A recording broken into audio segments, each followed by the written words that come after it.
Welcome back, YouTube, to another episode here at WILDMAN Lifts. I'm your host, WILDMAN. Now, on today's episode, you can see I've got quite the setup right here, and I'm in the shade because it's like 80 degrees outside, and we're in the middle of winter.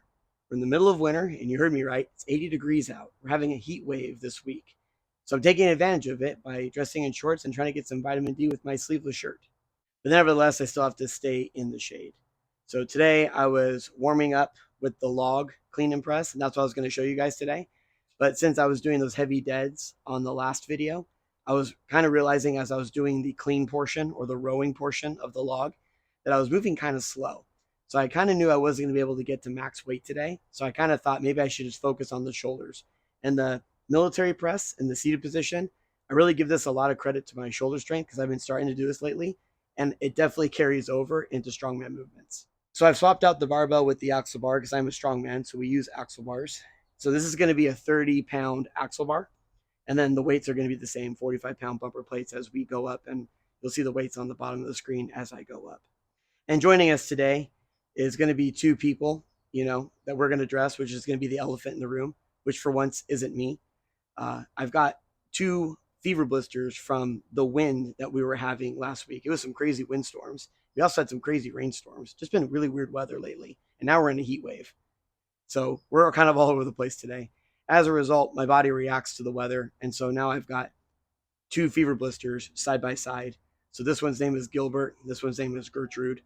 And now they've married each other. And now they're one big giant looking fever blister on my face. And it's kind of given me the duck lips when a woman gets like lip filler. It's making it look like I've got like lip filler on my top lip. So I look absolutely terrible. I look like a duck.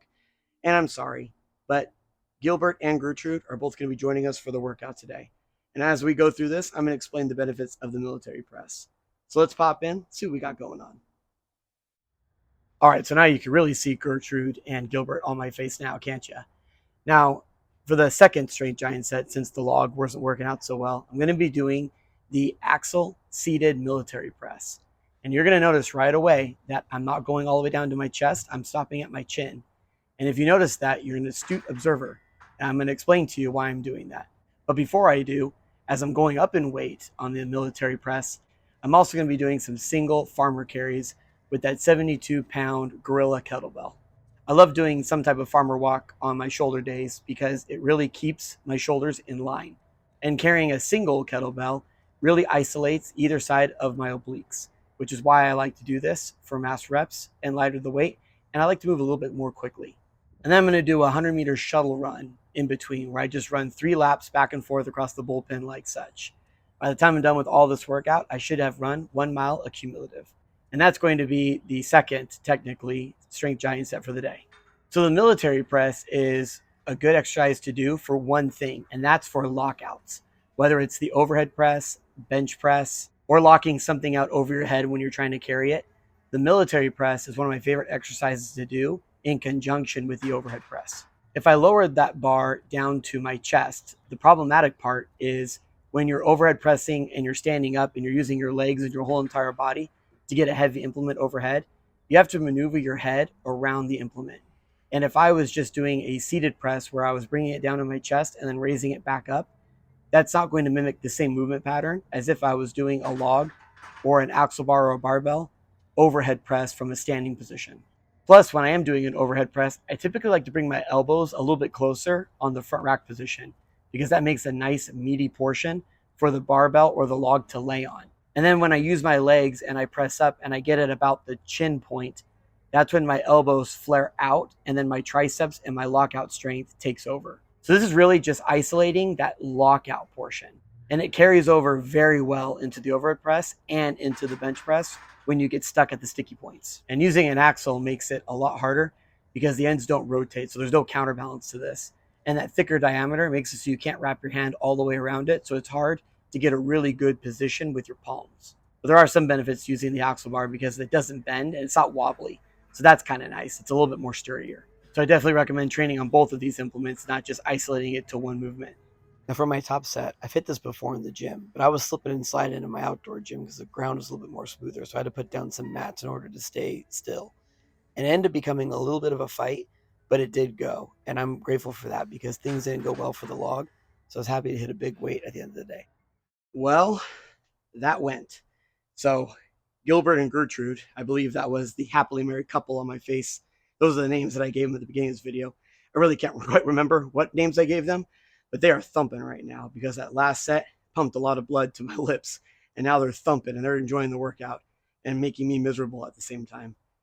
What I kind of found difficult this time around was in the gym when there's a rubber floor and the gym is made to be lifted. The racks are perfect, the bars are calibrated, the floor has grip on it.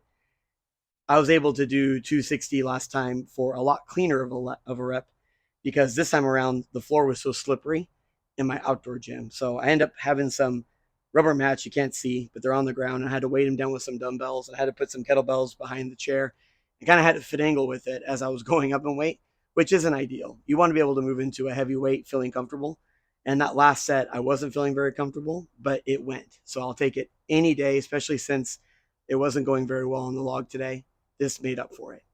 Now, the last time I did this in the gym, I think I did 210 pounds, was just leaving those two reds on each side. And I was able to get more than 10. So now I'm going to up it to 230 pounds this time, add 20 pounds more, and see how far I can get. So let's jump into that right now. And hopefully Gilbert and Gertrude calm down. For the volume set, I'm only doing one round. I'm going to burn out with 230 pounds. Last time I did 210 pounds and I was able to hit more than 10 reps. So now I want to make sure I'm adding 20 pounds to it. And this definitely was the right amount of weight because I began to struggle. And the fifth one ended up being a lot harder to do. And I decided if I went for a 6 rep, this would be really good. But I wasn't able to do it. And thanks, Gilbert and Gertrude. You didn't help out on that last rep there. Could have used some more manpower. And I just continued to keep it in the same format as doing the single farmer carries because I just want to remain on an even number. I'm not trying to get all weird out here. I want to make sure that I'm landing on even numbers. And this was already out here, so I might as well keep using it. And I continued to run, but instead of doing 100 meters where I ran 3 laps, I was doing 6 laps and doing a 200-meter shuttle run just to make sure that I'm hitting my mile at the end of this workout. Man, come on, Gilbert and Gertrude. Why didn't you help me out on that last rep? Tried to go for 6. 6 would have been really good. I would have been super ecstatic if I got 6 on that. But 5, I'm happy with, especially since what was happening on the log today. This is a good way to end on it. Did way more than 10 last time. So this was a good weight for me to do this time and to get better at. But if I had done 6, then I know that I could have moved up to more weight on another time. But that's for another time to decide. So now as I'm trying to figure out what to do now, I really kind of feel like I need to finish off my shoulders. So let me go ahead and show you some of my favorite exercises to do to finish off the shoulders. Now for the assistance giant set, I was only going to do 2 rounds, but I was going to do about 20 reps of what I call the Arnold press. Well, I guess I don't call it that.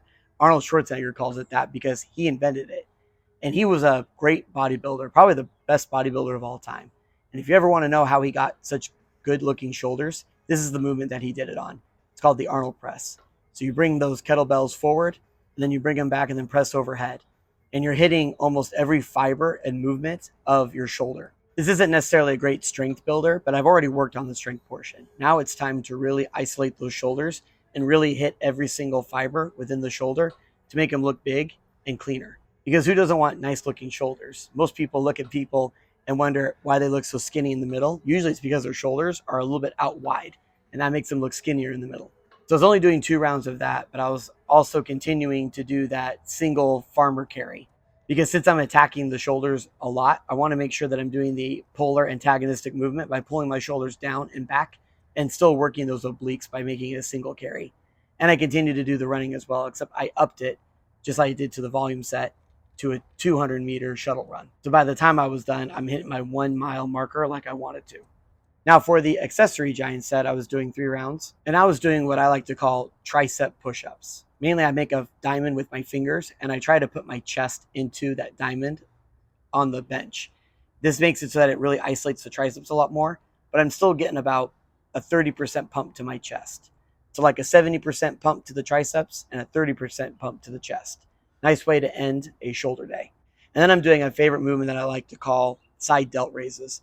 This is something that I've learned from watching a lot of strongman to make sure that they're getting a lot of shoulder health and longevity when they're pressing overhead. So this is something that I like to do at the very end as an accessory movement, not only just to finish off the shoulders and get a good pump, but it's kind of that movement where you're like, hey, get off me. And it makes that, hey, get off me shoulder shrug a lot stronger. And of course, face pulls, because if you know me, face pulls are absolutely essential at the end of every single workout, at least some kind of variation, because it's really good for your shoulder health to not get shoulder impingements. And hey, I think we're done. Alrighty, so that's going to conclude it for today's workout. I had a good workout. Gilbert and Gertrude tagged along and they had a good workout too. And I hope that you all learned something new as I was torturing myself and you got to watch me do that with Gilbert and Gertrude trying to help out and slow me down at the same time. Really appreciate everybody stopping by, and I'll see you next time. Thank you.